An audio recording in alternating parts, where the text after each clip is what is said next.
खबर आपको बता दें, सतना जिले के पररोद गांव के युवा कवि दिनेश गुप्ता मरकन की दूसरी पुस्तक रवि और कवि का प्रताप का लोकार्पण 23 दिसंबर को भोपाल के जीवीएन द ग्लोबल स्कूल में संपन्न हुआ। इस पुस्तक में 43 कविताएं और 93 मुस्तक शामिल हैं।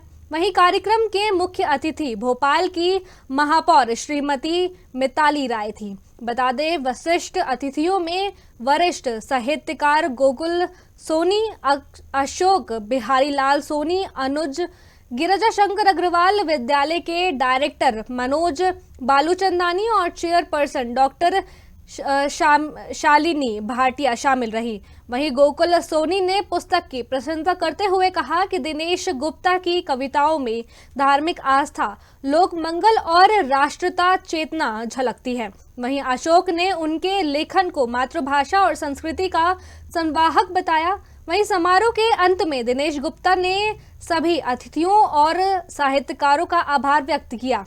यह उल्लेखनीय है कि उन्होंने हाल ही में संपूर्ण श्री रामचरितमानस का हस्तलेखन किया और हनुमान चालीसा की तर्ज पर मात्र 3 दिनों में हिंदुस्तान चालीसा का लेखन भी पूरा किया।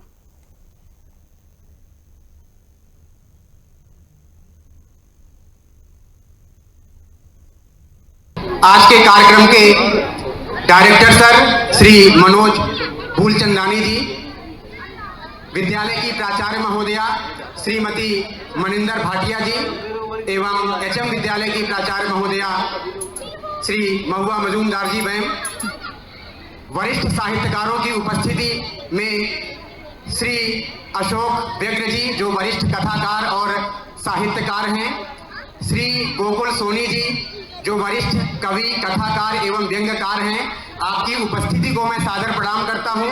आपने इतने व्यस्ततम क्षणों में से समय निकाल करके इस प्रांगण में आया और मेरा तो मानना यह है कि यह शिक्षा का मंदिर तो वैसे ही है और शिक्षा के मंदिर में साहित्य के पुजारियों के आगमन से ऐसा लग रहा है जैसे सोने में सुहागा हो गया हो। तो एक बार शिक्षा के मंदिर के लिए और साहित्य के पुजारियों के लिए जोरदार तालियां तो बनती हैं। मैं आप सभी का आभार व्यक्त करना चाहता हूं हाथ जोड़ करके।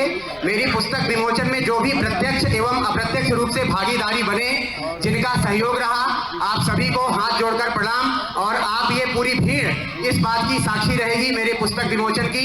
कुछ लोग मेरे से पूछते हैं आप गीत कैसे लिख लेते हो, कैसे समय मिल जाता है, कैसे भाव आते हैं। तो मैं बस ये बताना चाहता हूँ कि गीत कैसे बनता है, गीत का जन्म कैसे होता है। और अपनी बात को विराम करना चाहूंगा। किसी कवि ने कहा है कि आंख मिलने से कोई मीत जन्म लेता है, आंख मिलने से कोई मीत जन्म लेता है, दिल एक तन्हाई में संगीत जन्म लेता है। और अगली पंक्ति संभालना कि गीत का जन्म कैसे होता है कि दिल एक तन्हाई में संगीत जन्म लेता है और दफन होती है करवटें जब हजारों रातों की, अनुज भैया, कि दफन होती है करवटें जब हजारों रातों की, तब जाकर कहीं एक गीत जन्म लेता है।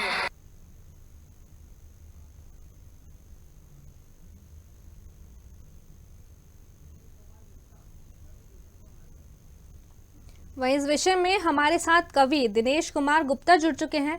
तो दिनेश जी, आपकी पुस्तक का विमोचन हुआ है, इसको लेकर कितनी खुशी है आप में?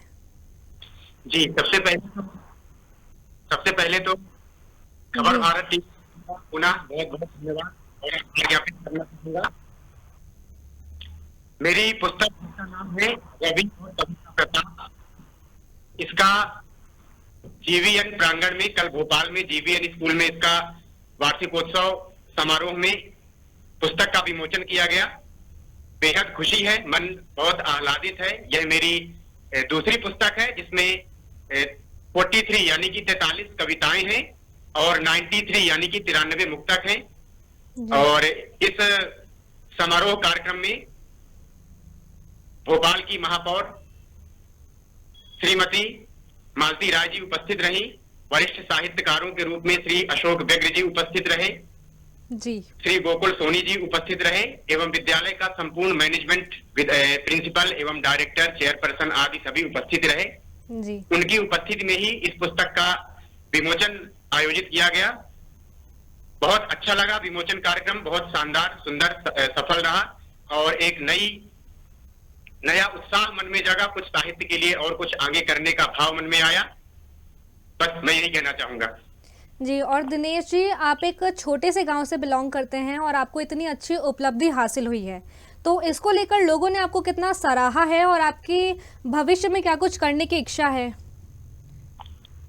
देखिए, सराहना और एप्रिसिएशन ये एक ऐसा शब्द है या जी। एक ऐसा भाव है जो किसी भी व्यक्ति को आगे ले जाने के लिए एक जीवन रक्षक घोल का काम करता है, एक औषधि का काम करता है। जी। अगर किसी व्यक्ति को मोटिवेशन मिल जाए, किसी व्यक्ति का उत्साहवर्धन मिल जाए, तो उसका उसका जो एक भाव होता है कुछ करने का, वो आसमान पर पहुंच जाता है।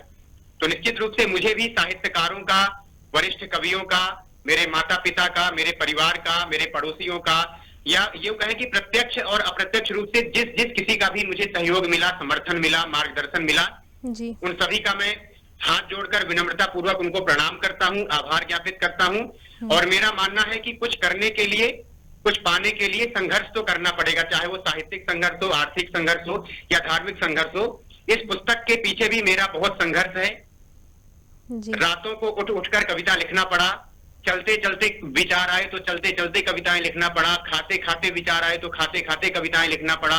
यानी संघर्ष के बाद ही सफलता मिलती है, इसमें कोई दो राय नहीं है। ये बिल्कुल 100% बात सही है कि सफलता प्राप्त करने के लिए संघर्ष, चुनौतियों का सामना करना ही पड़ेगा। जी, हमारे साथ जुड़ने के लिए और हमें आपकी पुस्तक के बारे में बताने के लिए धन्यवाद दिनेश जी। खबर आपको बता दें, युवा कवि दिनेश गुप्ता की दूसरी पुस्तक रवि और कवि का प्रताप का लोकार्पण 23 दिसंबर को भोपाल के GVN द ग्लोबल स्कूल में संपन्न हुआ है। वहीं इस पुस्तक में 43 कविताएं और 93 मुस्तक शामिल है। बता दें, इस कार्यक्रम में कई गणमान्य लोग उपस्थित रहे।